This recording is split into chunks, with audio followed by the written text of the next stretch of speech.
Learn simply physics, এটা হচ্ছে আমার ফেসবুক পেজ। এখানে পদার্থবিজ্ঞান এবং সায়েন্সের সকল বিষয় নিয়েই ভিডিও দেওয়া হবে এবং এর মাধ্যমে আমরা সবকিছু সম্পর্কে একটা ক্লিয়ার আইডিয়া পাবো।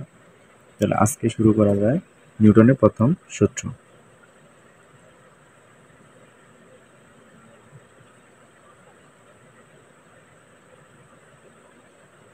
নিউটন ফার্স্ট ল।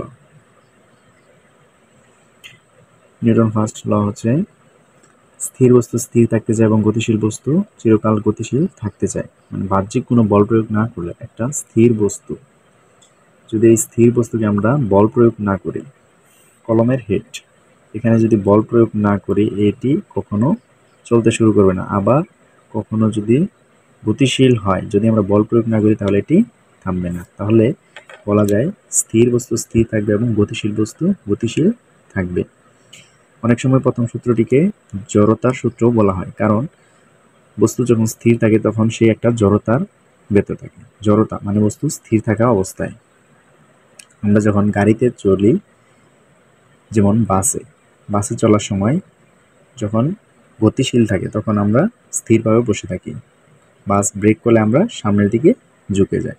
এর কারণ হচ্ছে আমাদের শরীর স্থির থাকতে চায়, কিন্তু জড়তার কারণে স্থির থাকে, কিন্তু ব্রেকের কারণে সেটি সামনের দিকে ঝুঁকে যায়। তার মানে কোনো একটা গতিশীল বস্তুর উপর যদি বল প্রয়োগ না করা হয় তাহলে সেটি কখনোই থামবে না। আবার স্থির বস্তুকে কখনো বল প্রয়োগ না করলে সেটি চলতে শুরু করবে না। তাহলে নিউটনের প্রথম সূত্র আমরা সংক্ষেপে বলতে পারি যে স্থির বস্তু স্থির থাকতে চায় এবং গতিশীল বস্তু গতিশীল থাকতে চায়। স্থির বস্তু স্থির থাকবে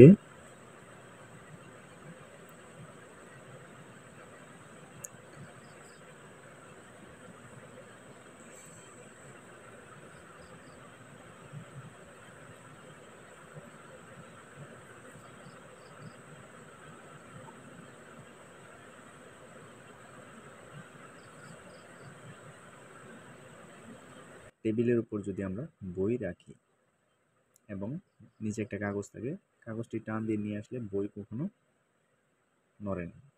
যদি আমরা এইভাবে চিন্তা করি, এটা একটা এয়ারপড, একটা পেজ দিয়ে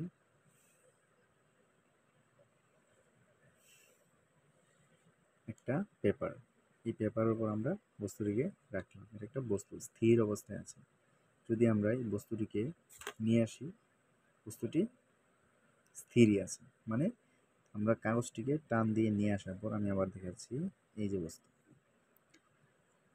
পেপার, তার উপরে এই বস্তুটি রাখা আছে। যদি আমরা পেপারটিকে টান দিই বস্তুটি স্থির থাকবে, বস্তুটি স্থিরই আছে। তার মানে এটা হচ্ছে জড়তা। জড়তার কারণে বস্তুটি স্থির থাকে এবং যখনই আমরা বল প্রয়োগ করি তখন সেই বস্তুটি চলতে শুরু করে। যেহেতু বস্তুটি স্থির থাকে, সুতরাং বলা যায় যে আমরা বাহির থেকে বল প্রয়োগ না করলে যেটি স্থির থাকবে। তাহলে এখানে কি হবে?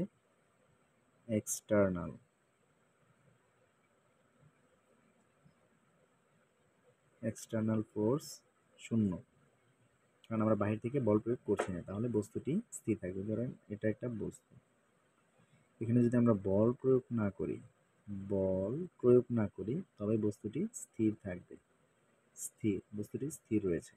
যদি আমরা বল প্রয়োগ করি এই বস্তুটির উপর, তবে বস্তুটি চলতে শুরু করবে। যদি পিছন থেকে একটা ধাক্কা দেওয়া হয়, বস্তুটিকে একটা ধাক্কা, এখানে লিখে দিলাম আমি ধাক্কা, দেওয়ার কারণে বস্তুটি দেখা যাবে সামনের দিকে চলতে শুরু করছে, এইরকম একটা অবস্থা আসবে।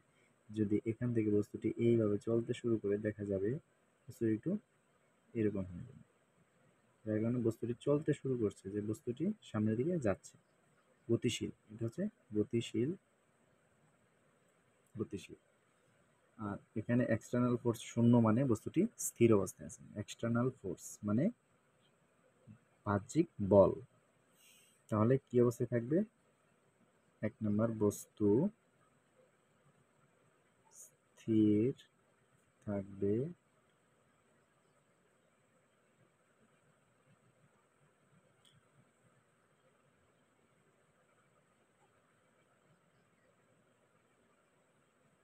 গতিশীল হলে গতিশীল থাকবে।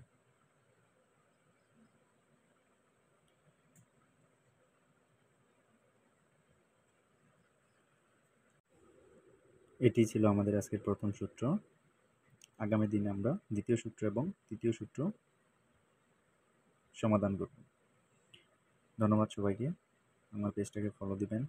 সামনে আরও বিভিন্ন জিনিসকে আরও সুন্দরভাবে উপস্থাপন করার চেষ্টা করব।